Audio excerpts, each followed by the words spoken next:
24 years old, banned from leaving South Korea, facing up to 31 years in prison. 8 criminal charges stacking up like a bad hand of cards. And the worst part? He did this to himself. Johnny Somali is trapped. Not in some dramatic Netflix documentary kind of way. Actually trapped. Travel ban. No income. No platforms left. Just waiting in Seoul for a judge to decide how many years he'll spend behind bars. The Korean government slapped him with charges that carry mandatory prison time. Not fines, not probation, actual jail cells with bars and everything. Deepfake sex crimes, obstruction of business, sexual harassment, child exploitation investigations. This isn't some slap on the wrist situation anymore. So how did an American streamer go from chasing internet clout to becoming Korea's most hated foreign criminal? Let's rewind. Ramzi Khalid Ismail, that's his real name. 24 years old from Arizona, built his entire online persona around one simple strategy. Go to foreign countries and be as offensive as humanly possible. Film everything. Watch the clicks roll in.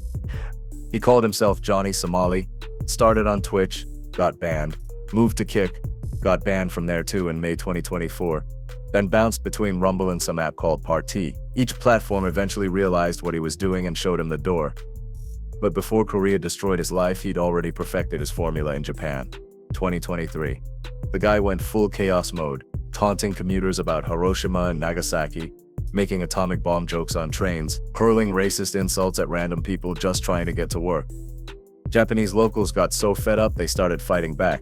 People followed him, confronted him, sometimes physically, and honestly, he seemed to love it. More drama meant more views meant more money. Japanese authorities finally arrested him in December 2023 for trespassing on a construction site. Conspiracy to obstruct business. They fined him 200,000 yen, about $1,400. Slap on the wrist. He learned absolutely nothing. January 10, 2024. Guilty verdict in Osaka District Court. He walked out and immediately started planning his next destination. April 2024. Israel. Because apparently he hadn't caused enough international incidents yet. Went to the Western Wall in Jerusalem.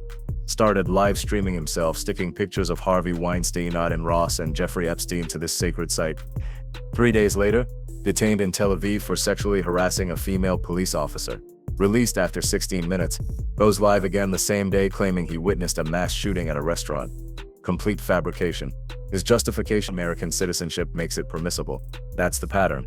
Provoke. Get arrested. Face minimal consequences. Double down. Repeat. September 27, 2024, Johnny Somali arrives in Seoul. Fresh hunting ground. New culture to disrespect. New people to harass for content. Day 1, he's already testing boundaries. Playing speeches by Kim Jong-un on the subway at full volume. Blasting North Korean music on buses until they physically kick him off. Korean commuters staring at this American with pure confusion and disgust. But that was just the warm-up. October 7th, 2024. The day Johnny Somali crossed a line he can never uncross. Changdong History and Culture Park in Seoul.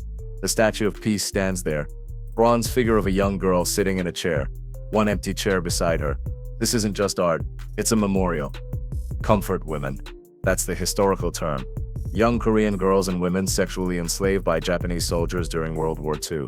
Kidnapped, trafficked, tortured. Some as young as 11 years old, an estimated 200,000 victims across Asia. This statue represents their suffering, their dignity, Korea's national trauma, a wound that still hasn't fully healed 80 years later. And Johnny Somali kissed it, performed lap dances on it, made sexual gestures, filmed the whole thing, posted it online like it was just another prank. The reaction was nuclear. Korean social media exploded. Not just angry comments, we're talking organized outrage. Parliament members discussed him in official sessions. News outlets ran stories. Think pieces about disrespectful foreigners, calls for immediate deportation and prosecution. YouTube terminated his channel. Gone. Years of content deleted. But the damage was permanent. Korean citizens started hunting him, not metaphorically, actually tracking his location through his streams. Bounties appeared online, 2 million won, about $1,500 for information about where he was staying. October 24th. Someone found him. Footage shows Johnny getting kicked while a group follows him through the street. He's trying to stream, trying to play it cool, but you can see the fear. October 27th. Happens again. Another assault caught on camera. Police eventually arrest one guy for punching Johnny in the face. But the message was clear. Seoul wasn't safe for him anymore. Then came Dal Gyun-yu, former Korean Navy SEAL turned YouTuber, tracked Johnny down in broad daylight, knocked him unconscious on stream. One punch, clean knockout. You got arrested, fined for assault. His defense? He was being a responsible Korean citizen. And honestly, half the country agreed with him. Johnny needed protection, not from fans, from an entire nation that wanted him gone. Police took him into custody for his own safety. November 2nd, 2024, the hammer drops. Travel ban. Official government order. Ramzi Khalid Ismail cannot leave South Korea. Not until every investigation concludes. Not until every trial finishes. He's stuck. November 6th, a group of people forced Johnny out of a car in Dobong district, march him back to another statue of peace, make him film an apology. The video is pathetic. He's standing there in front of the statue claiming he didn't understand its significance, says he's truly sorry for being disrespectful, talks about wanting to grow as a man, learning from mistakes, promises to never touch the statue again. Nobody bought it. Korean citizens and content creators immediately called it out. Forced apology, no sincerity, just damage control from someone facing serious consequences for the first time in his life. But the charges were just beginning. November 11th, 2024. Seoul Southern District prosecutors formally indict him. Obstruction of business. The convenience store incident from October 17th. Here's what happened. Johnny walks into a store in Mapo district, asks for alcohol. Employee says no, he's already been flagged. So Johnny buys cup ramyeon noodles instead, pours them all over the table in the dining area, just dumps them out. Store owner confronts him, tells him to leave, so Johnny throws more noodles, makes a bigger mess, starts making sexist comments toward the female worker. All on camera, all for content. That single charge carries up to 5 years in prison. But prosecutors weren't done. They added violations of the Minor Crimes Act. 2 counts. One for the subway incident where he waved around a bag of rotten fish, approached random pedestrians with decomposing seafood just to see their reactions. Second violation for the buses and trains, playing loud music, dancing, disturbing commuters trying to go about their day. December 2024. Trial date set for March 7th, 2025. Johnny sitting in Seoul with no income. Can't stream because he's not on a work visa. Streaming without proper authorization could add more charges. He's burning through whatever money he had left. Can't go anywhere without being recognized. Can't leave the country. Just waiting. Legal mindset. A YouTube lawyer following the case explained it perfectly. Johnny's essentially in prison already. Not behind bars, but trapped in a foreign country with mounting legal fees and zero way to make money. March 7th, 2025, 10 a.m., Seoul Western District Court. Johnny Somali's first trial date. He shows up an hour late, claims he had a stomachache, walks into the courtroom wearing an oversized white suit and a bright red "Make America Great Again" hat. The judge tells him to remove the hat. Court rules. He takes it off, puts it back on, gets told again. This happens multiple times. Complete disrespect for the court. Professor Sao Kyung-duk from Sungshin Women's University, known for promoting Korean culture and history, called Johnny's behavior inappropriate. Said it reinforced why he deserves the maximum sentence. Johnny pleads guilty. Obstruction of business. 2 Minor Crimes Act violations. His lawyer confirms the plea without argument. Probably realized their client had already made things worse just by showing up. Judge warns him. Be on time for the next hearing. Behave appropriately. This isn't a joke. Next court date set for April 9th, 2025. Another obstruction charge to address. Johnny and his lawyer didn't even know about it. Surprise additional charge. But the night before that first trial, Johnny got hammered, completely drunk. Tried to negotiate a deal to live stream the court proceedings on Party. Ended up vomiting in his roommate's apartment. Showed up hungover the next morning. Then the really serious charges started dropping. March 21st, 2025. Accusation of stalking and sexually harassing a Japanese female streamer during a live broadcast. Caught on camera. Witnesses everywhere. March 25.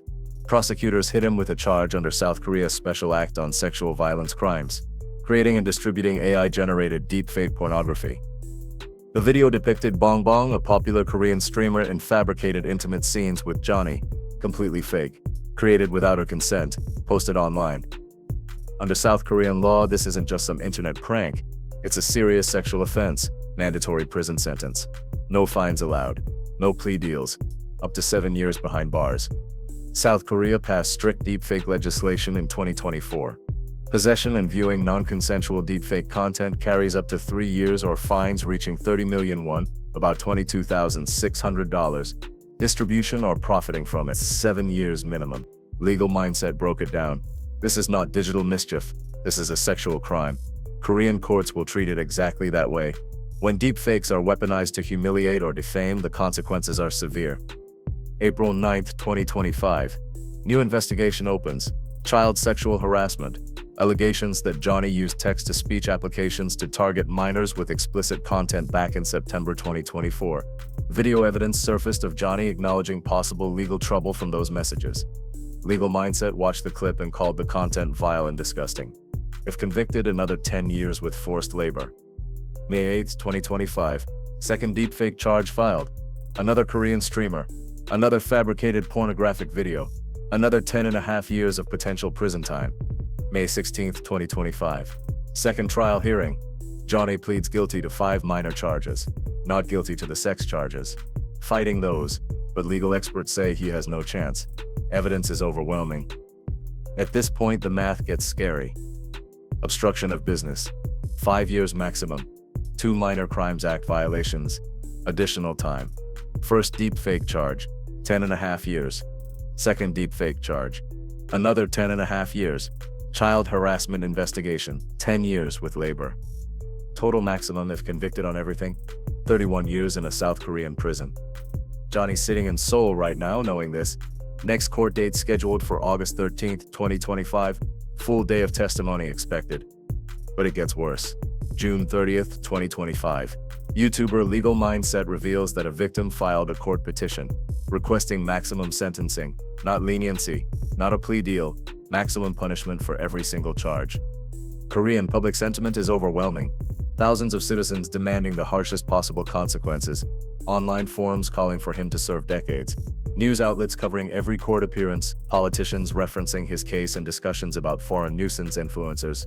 Justice Minister Jung Sung-ho announced in November 2025 that the government is reviewing measures to block foreign nationals from entering Korea if they express hate towards South Korea online from overseas.